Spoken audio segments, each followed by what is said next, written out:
साथियों, हम सब जानते हैं कि पानी की कमी क्या होती है।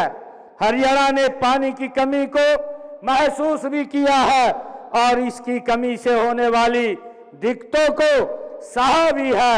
हरियाणा में अपने बहुत ज्यादा जल स्रोत नहीं है, हम पानी के लिए निर्भर हैं, फिर चाहे वो अन्य राज्यों पर हो, भूजल पर हो, और दोनों ही जल स्रोतों की अपनी ही सीमाएं हैं। लेकिन एक तीसरा स्रोत भी हमारे पास है, वह वर्षा के जल को बचाना, उसे संभाल कर और उसे सहेजना, ये हम सब की जिम्मेवारी है।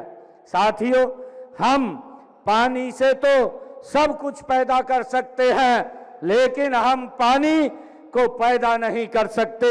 हरियाणा में हमने जो मेरा पानी मेरी विरासत योजना शुरू की है, उसका उद्देश्य ही यही था कि हम जमीन को ही विरासत न माने, हमारी आने वाली पीढ़ी के लिए आज हमारी असली विरासत हमारा पानी है।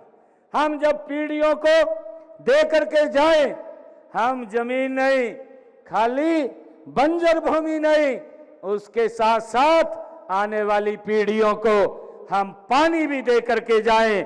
आज इस अभियान की शुरुआत यहां से हो रही है। मैं माननीय प्रधानमंत्री नरेंद्र मोदी जी का धन्यवाद करता हूं कि उन्होंने सस्टेनेबल फ्यूचर के लिए 9 संकल्प रखे हैं। इसलिए जल संरक्षण पहला संकल्प है।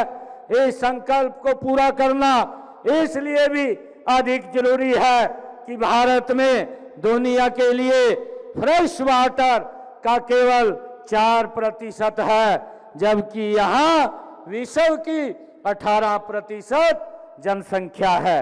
हमारे वैज्ञानिक भी हमें बार बार चेतावनी देते रहे हैं कि यदि समय रहते जल संरक्षण की दिशा में ठोस कदम नहीं उठाएंगे तो आने वाला समय हमारे लिए और चुनौतीपूर्ण होगा।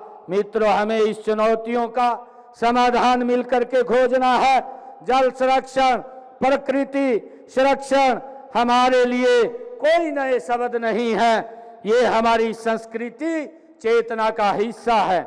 हम उस संस्कृति के लोग हैं जहां जल को ईश्वर के रूप में माना जाता है, नदियों को माता कहा जाता है, सरोवरों और कुंडों को देवालयों का दर्जा दिया जाता है। हमारे पूर्वजों को हजारों वर्ष पहले भी जल और जल संरक्षण के महत्व का पता था।